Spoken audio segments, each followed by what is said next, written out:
না অবশ্যই আপনি যখনই দেখেন এইগুলো তো আলোচনা হয় এবং প্রত্যেকটা বিদেশি প্লেয়ার তো আর সরাসরি টিম ওনারের সঙ্গে কিংবা ফ্র্যাঞ্চাইজির সঙ্গে আলাপ করে আসে না, ওদের এজেন্ট থাকে, এজেন্টের থ্রুতে আসে এবং একটা এজেন্ট কিন্তু অনেক প্লেয়ার ক্যারি করে, রাইট? যে আপনার আপনার কাছে হয়তো বা 15-20টা প্লেয়ার থাকতে পারে যে আপনি বিপিএলে সাপ্লাই দিচ্ছেন।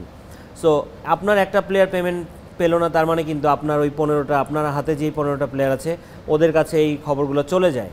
সো তার মানে কি আমি যখন পেমেন্ট ইস্যু থাকে তখন ওয়ার্ল্ড ওয়াইড সবাই জানে যে বিপিএলের পেমেন্ট সিস্টেমটা খুব একটা ভালো না।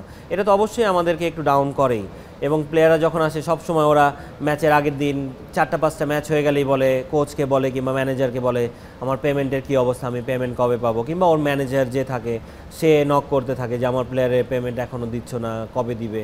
সো খেলার থেকে বেশি ওই টাকাটা নিয়ে, কবে ও টাকাটা পাবে এইটা নিয়ে কনসার্ন থাকে অনেক সময়। দেখেন এইটা নিয়ে আমি কমেন্ট করতে চাই না, কারণ খালি চোখে অনেক কিছু দেখা যায় কিন্তু এটা একটা অনেক বড় এলিগেশন, এটা কোনো এভিডেন্স ছাড়া বলা আসলে ঠিক না। সো আমার কাছে যেহেতু কোনো এভিডেন্স নেই, আমি এটা নিয়ে কোনো কমেন্ট করতে চাচ্ছি না।